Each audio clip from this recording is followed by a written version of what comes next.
আমি তাকে ভালোবাসি এটা সে জানার পরেই মূলত সমস্যা শুরু হয়। সাধারণত সারাদিন চ্যাটিং হলেও ভালোবাসাটা টের পেয়ে যাওয়ার পর পার্ট নেওয়া বেড়ে যায়। দেরিতে মেসেজ দেওয়া, নক না দিলে নক না দেওয়া, এগুলোই হচ্ছে অবহেলা করার লক্ষণ। কারণ ওপাশের মানুষটা বুঝে গেছে তুমি তার প্রতি দুর্বল হয়ে গেছো। এখন সে অবহেলা করলেও তুমি আর তার থেকে সরে আসতে পারবে না।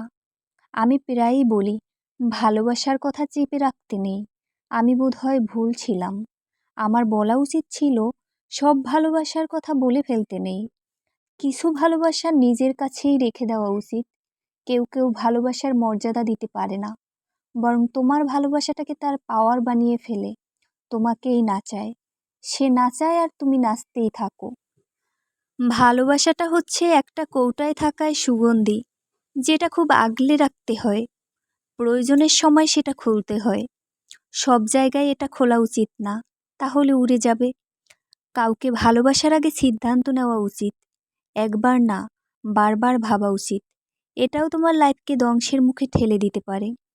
আবেগ নিয়ন্ত্রণ করে ভাবা উচিত, যাকে ভালোবাসতে যাচ্ছ সে তোমার ভালোবাসার যোগ্য কিনা।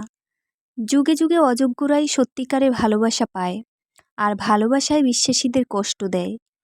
সো অযোগ্যদের হাতে নিজেকে তুলে দেবার আগে ভেবে নিও। তোমার একটা ভালো সিদ্ধান্ত তোমার জীবন বদলে দিতে পারে। Please subscribe to my YouTube channel Mariyam জান্নাত।